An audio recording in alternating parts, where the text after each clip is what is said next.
दो practice games होने थे टीम के, दोनों प्रैक्टिस गेम्स कंप्लीट हुए और क्या गेन हुआ इन प्रैक्टिस गेम्स से।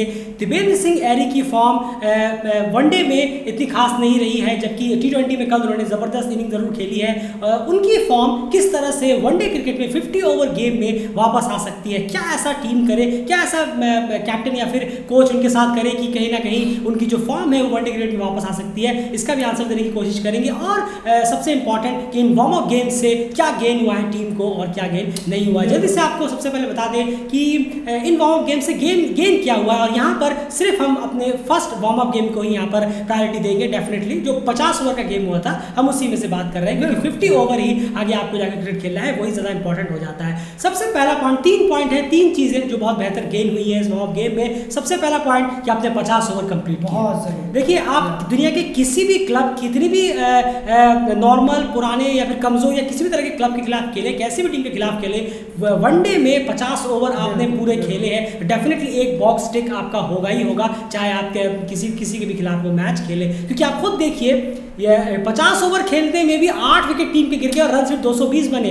आप एक तरफ कह रहे हैं कि बड़ी कमजोर या फिर बहुत कमजोर टीम है, लोकल क्लब है, तो फिर आपको 50 ओवर में 8 विकेट क्यों गिर गए और आप सिर्फ 220 रन क्यों बना पाए उनके पास, उनके सामने? तो उनकी जीत हुई, तो फिर भी आपने 50 ओवर कंप्लीट किया। नहीं, ऐसा लग रहा है कि अगर 2-3 ओवर और होते शायद टीम ऑल आउट हो जाती, तो फिर आप कैसे कह सकते हैं कि कमजोर क्लब है? तो यहाँ पर वो मैटर नहीं करता, आपने 50 ओवर खेले, ये पॉजिटिव साइन है, पॉजिटिव पॉइंट नंबर 1। दूसरे पॉइंट की मैं बात करूँ तो वो है यंग प्लेयर्स को थोड़ा एक्सपोजर जरूर मिला। मैं ये नहीं कहूँगा पूरा एक्सपोजर मिला, पूरा क्यों नहीं मिला वो भी जरूर बताऊंगा, लेकिन थोड़ा एक्सपोजर मिला। 4 प्लेयर्स की मैं खास करके यहाँ बात कर रहा हूँ, देव खन्ना, पवन श्रॉफ, बशीर अहमद और किशोर महातो, इन चारों की हम बात कर रहे हैं। इन चारों को अच्छा एक्सपोजर मिला। देव खन्ना को उसी डाउन पे बैटिंग मिली, हालांकि वो उतना लंबा उसे खींच नहीं पाए, लेकिन फिर भी उन्हें बैटिंग मिली, उन्होंने रन्स भी किए, बॉल्स भी खेली है। वहाँ पर किशोर महातो को 6 ओवर दिए गए, बशीर अहमद को ओवर मिले, पवन श्रॉफ को ओवर मिले, उन्होंने विकेट भी निकाले, नीचे आकर थोड़ी बैटिंग भी करी। तो कह सकते हैं आपकी 50-50 एक्सपोजर उन्हें इस मैच से मिला।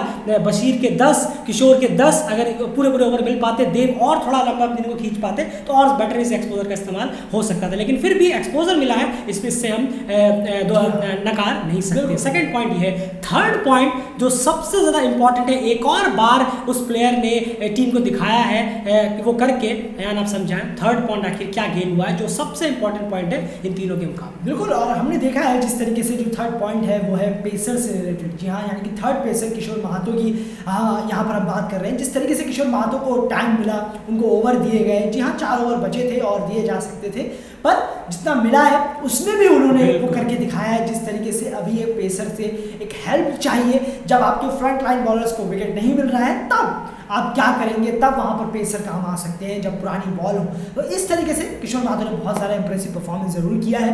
तैयार करने की ज़रूरत है थर्ड पेसर।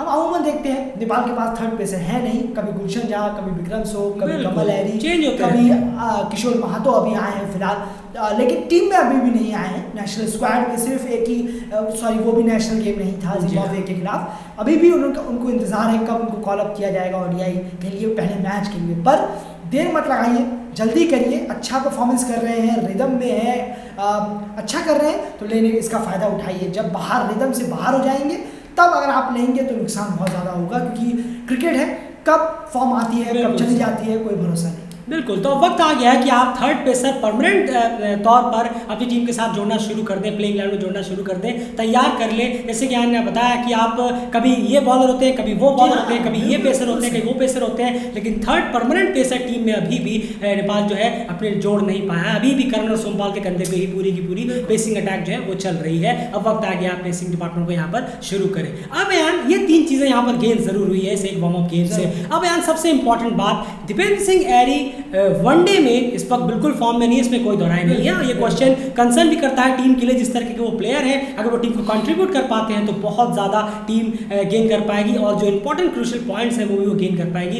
एंड क्या एक वे हो सकता है दिवेंद्र सिंह एरी को वापस से 50 ओवर गेम में एक फॉर्म में लाने का, क्या पूरा तरीका होगा? आप इसे ज़रा अच्छे से डिटेल में समझाने की कोशिश करें। ज़रूर। देखिए, आप परफॉर्म करना एक सबसे पहले तो ये होता है कि आप एक प्लेयर को सही से जाने कि भाई किस डाउन के लिए कहाँ पर वो प्लेयर बने हुए हैं। अलग अलग डाउन्स के प्लेयर होते हैं, हर कोई हर जगह पर नहीं खेल सकता, ये तो बिल्कुल लाजमी है। आप किसी नीचे के प्लेयर को उठाकर आप ओपनिंग नहीं करा सकते, वो ओपनिंग वाले को कभी नीचे नहीं भेज सकते, ऐसा देखा जाता है। डाउन सेट होता है, ये क्रिकेट बहुत अलग होता है। बाहर से बोलना आसान है, इसको नीचे कर दे, इसको ऊपर कर दे, ऐसी लैंग्वेज में आजकल ऐसी लैंग्वेज में बातें होती हैं, तो इसको ऊपर कर दो, इसको नीचे कर दो, ये सब बहुत आसान है बाहर से बोलना। पर एक पर्टिकुलर डाउन पर एक प्लेयर को भेजा जाना चाहिए क्रिकेट के हिसाब से। अब दीपेंद्र सिंह ऐरी कहाँ फिट बैठते हैं, इसको लेकर बड़ा सवाल उठता है। तो Dipendra Singh Airi exactly 5th down prefer करेंगे यहाँ पर आना। 1 डाउन आप देखिए, अगर आप देखें देव खन्ना है, 2nd डाउन रोहित पुड़ैल है, 3rd डाउन आपके आरिफ आ जाते हैं, 4th डाउन आप यहाँ पर उन्हें कर सकते हैं, 4th 5th में आप उनके साथ रह सकते हैं, 4th डाउन या 5th डाउन में। लेकिन उनको ऊपर भेजना, ज़्यादा से ज़्यादा ओवर्स देना, ये दीपेंद्र सिंह ऐरी से नहीं होगा। अगर आप उन्हें ओवर देते रहेंगे तो वो बहुत जल्दी आउट हो जाएंगे। क्यों? क्योंकि बिल्कुल ये दिख रहा है कि वो 50 ओवर गेम्स में कंफर्टेबल नहीं है, तो आप उनके लिए 20 ओवर गेम क्यों नहीं कर देते? बिल्कुल, टीम मैनेजमेंट उनके लिए 20 ओवर गेम क्यों नहीं कर देती? आप मैक्सवेल को देखिए, दाशुन छलाका को देखिए, महेंद्र सिंह धोनी को देखिए। धोनी ने हमेशा अपने लास्ट में फिनिश का दौर ही किया है, उनसे कितना कहा गया चौथे पे आइए, चौथे पे आइए, बस एक बार सही वक्त पर वो चौथे नंबर पे आया और हमें याद है उन्होंने क्या किया, कोई नहीं भूल सकता। 2011 फाइनल सही वक्त पर सही, युवराज सिंह को उन्होंने ड्रॉप किया और खुद वो आए, तो वो एकदम सही डिसीजन था। लेकिन धोनी कभी उसके बाद हमने वापस नहीं देखा कि वो फ़ायदा उठाया और चौथे नंबर पे वापस आ गए, हमेशा नीचे आए हैं। आप मैक्सवेल को देखिए, आप बटलर को देखिए, ये सब नीचे आने वाले प्लेयर हैं। और क्या इन लोगों ने कुछ नहीं किया? क्या इन लोगों ने मैच नहीं जीता है?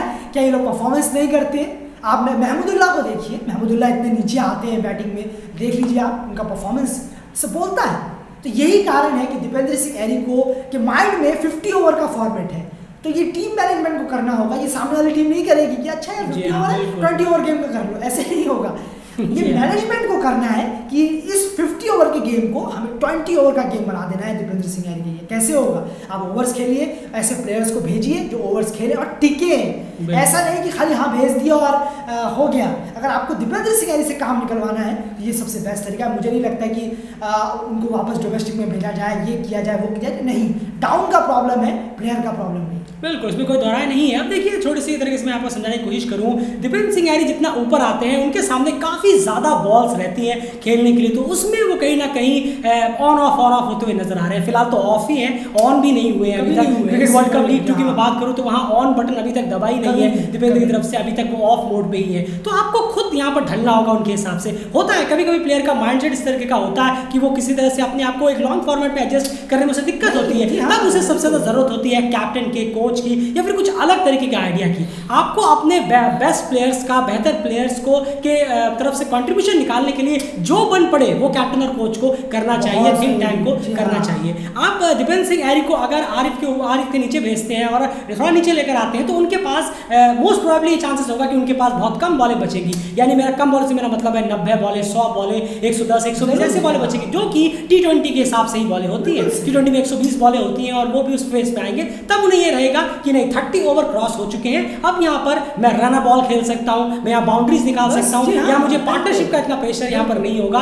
अमूमन अब जाहिर सी बात अगर हर मैच में ऊपर के बैट्समैन 20 पे 4 हो जाए तो फिर दीपेंद्र सिंह ऐरी भी क्या करेंगे, और इसे आप कंसिस्टेंट बेसिस पे करें। आप आरिफ को दीपेंद्र से ऊपर भेजें, ओपनर आए, उसके बाद देव, उसके बाद रोहित, उसके बाद आरिफ और उसके बाद दीपेंद्र सिंह ऐरी। और अगर कुछ मोमेंटम अच्छा चल रहा है तो आप उन्हें एक पादल नीचे कर आदिल आलम को वहां ऊपर भेजें और फिर दीपेंद्र सिंह ऐरी और नीचे करें, तो वो और ज्यादा डिस्ट्रक्टिव होते हुए नजर आएंगे। क्योंकि जो प्लेयर T20 में इतने टॉप नॉच फॉर्म में है वो वनडे में क्यों नहीं स्विच कर पा रहे हैं, इसका मतलब कहीं ना कहीं डेफिनेटली कुछ उनके साथ करने की ज़रूरत है, कुछ आइडिया टैक्टिक्स चेंज करने की ज़रूर है। इस चीज़ को अगर इम्प्लीमेंट करते हैं तो डेफिनेटली उनके पास एक माइंडसेट जाएगा कि नहीं, अब मुझे मेरा खेल जो है वो बदला है, अब मुझे इतने सारे ओवर्स नहीं खेल रहे हैं। मुझे लगता है कि हमें लगता है कहीं ना कहीं 200+ बॉल्स का प्रेशर उनके ऊपर ज़्यादा है, 100 बॉल्स का प्रेशर इतना नहीं होगा। नहीं, ज़रूर, बिल्कुल सही कहा आपने। देखिए, ये बहुत ज़्यादा माइंड गेम होता है, मेंटालिटी की बहुत ज़्यादा क्रिकेट में ज़रूरत होती है कि किस मेंटालिटी के साथ आप उतर रहे हैं। बहुत फ़र्क होता है। आप खुद सोचिए, एक प्लेयर के लिए जब सामने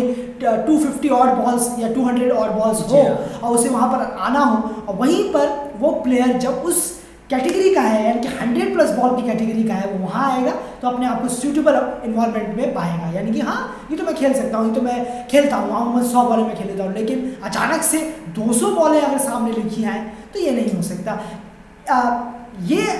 मैं ये तब कह सकता था कि आप इन्हें कहाँ ट्राई कर सकते हैं, जब ओपनिंग अगर आप नेपाल टीम की बेकार होती, जी हाँ, जरूर कहता कि हाँ दीपेंद्र सिंह यारी को एक बार ट्राई जरूर करिए ओपनिंग में, अगर ओपनिंग बेकार होती तो, लेकिन ओपनिंग में क्लास प्लेयर्स है, टॉप प्लेयर है, उसे छेड़ने की जरूरत भी नहीं है, अच्छा कर रहे हैं, तो इसलिए उनको फिनिश के तौर पर जितना ले जाया जाए, फिनिश के रोल के तौर पर ले जाया जाए, तो देखिएगा आप रिजल्ट। अभी यकीन मत मानिए कोई बात नहीं, लेकिन जब 5 बार करके देखिए आप रिजल्ट खुद। बिल्कुल जाहिर सी बात है, कंसिस्टेंट बेसिस पे करना होगा। ये नहीं आपने एक मैच में किया और फिर आप कह रहे अरे यार ये कहाँ हुआ, ये तो हुआ ही नहीं। एक मैच में कैसे सकता है, आप इतने टाइम से उनको उस डाउन पे तो कितना खिला रहे हैं, एक बार कम से कम 5-10 बार आप उन्हें लोअर ऑर्डर में लाकर देखिए, उन्हें फिनिशर का रोल दीजिए वनडे में, तो वो ज़्यादा बेहतर करते हुए। देखिए कॉन्ट्रीब्यूशन ज़रूरी है, किसी भी वे में कंट्रीब्यूशन हो, कंट्रीब्यूशन जरूरी है। आप किसी भी डाउन आकर रन मारे, वो रन टीम के काउंट हो आएंगे किसी भी हाल में। ये नहीं होगा कि अरे तुमने बहुत नीचे आकर रन मारा उसका कुछ फायदा नहीं है, ऐसा बिल्कुल नहीं होता क्रिकेट में। आपने किसी भी डाउन आके 10 रन भी मारे हो, 20 रन भी मारे हो, जाहिर सी बात है अगर आप बड़े प्लेयर हो 10-20 रन से काम नहीं चलता।